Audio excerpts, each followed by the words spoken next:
Gyvos pasakos. Sveiki vaikai ir jų tėveliai, su jumis Gyvos pasakos ir mama Ledo karalienė. Na, o dabar paskaitysiu pasaką apie du labai skirtingus gyvūnus – kiškį ir vėžlį, bei tai, kaip jie lenktyniavo.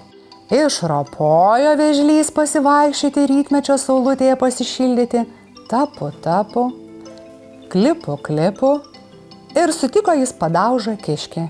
Vėžly, nelėk kaip akis išsvilinęs. Nusišaipė ilgaausis. Bėgioti po mišką galiu tik aš, nes esu visų greičiausias, greitesnių tikrai nerasi. Tyčiokis, zuiki, jei jau taip nori, bet žinok, kad aš nesu toks lėtas, kaip atrodo, atsakė vėžlys. Panorėjęs galėčiau ir tave aplenkti. Tik kiauto nepamesk belakstydamas, atkirto kiškis.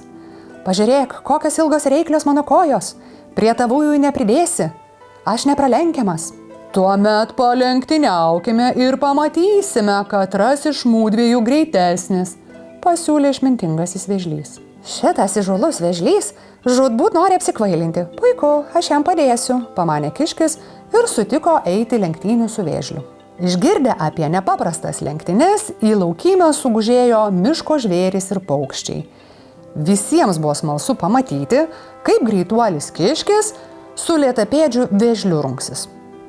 Kai varžovai susiruošė bėgti, rėksnys kėkštas davė ženklą ir lenktynės prasidėjo.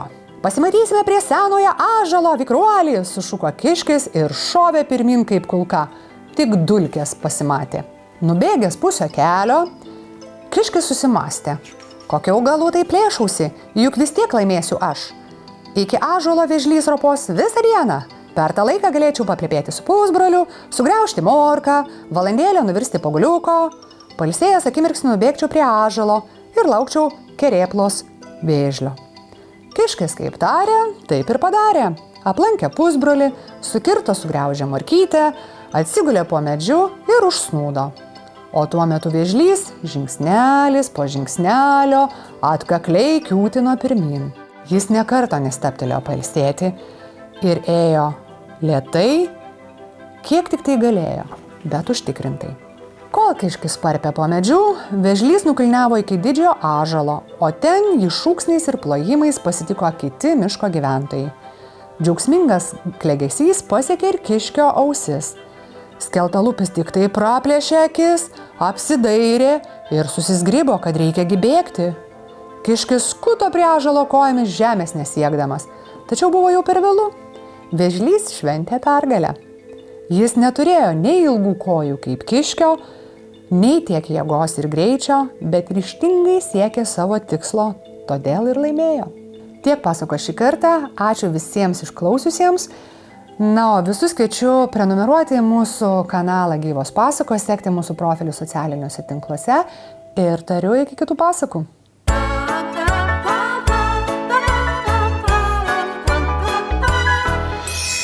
Gyvos pasakos.